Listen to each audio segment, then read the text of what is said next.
Не істеп жатырсың досым, жүрсің? Ана торғайларды атып жатырмын. Қумашек. Жүрсің демалайық та. Ай, демаламыз ғой, ана қазір көбейіп кеткен бе, бір миллионлар. Братаннан қай жері күйіп кеткен сонда? Не қыласың досым, жүрсің демалайық та. Досым, Тамақ дайын болып жүрсің. мына істетіп алып үйге апарамын деймін. Қумаш, не мынау өзі? Сатасыз ба, братан? Қойшы. Мына бет бассейн.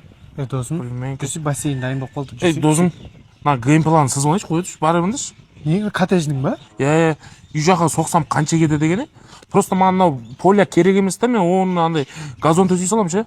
Қумаш досым, демалсай, жынтсың ба? Жоқ, досым, қоя берші. Демалшы, тасташы. Досым, демала беріңдерші. Смело, маған қарамаңдар. Тауда тұрған зор екен, қанша жыл болып тұрып жатқанда. Жүрсің, коттедж дайын болып қалды, жүрсің, отырып Досым, ішке кір. әңгіме болайыншы қазір. Кім бұл? Көрші ғой, мына жерде тұрады екен. 20 жылдан бері, 20 жыл болып тұрып жатқанда. Қасқыр түсе ма қыста? Нең бар досым? Не қыласың бұл? Ай өтіңші.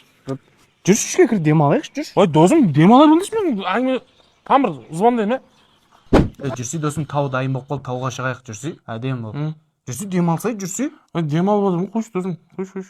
Несі бар ол көруді? Мынандай коттеджге келіп демалмайсың сонда? Ой, не коттедж ол? Қойшы. Жүрші сыртқа.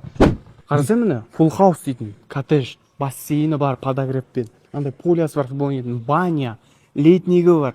Іште жататын спальный қанша? 25 адамға арналған. Күшті коттедж ғой, элитный. Ол жерде демалмаймыз ба енді, рахаттанып? Демалу үшін екеуміз келмеуіміз керек еді да. Адамдармен келеді ғой, Ержан. Енді узкий круг дедің ғой сен? Бұндай узкий емес енді.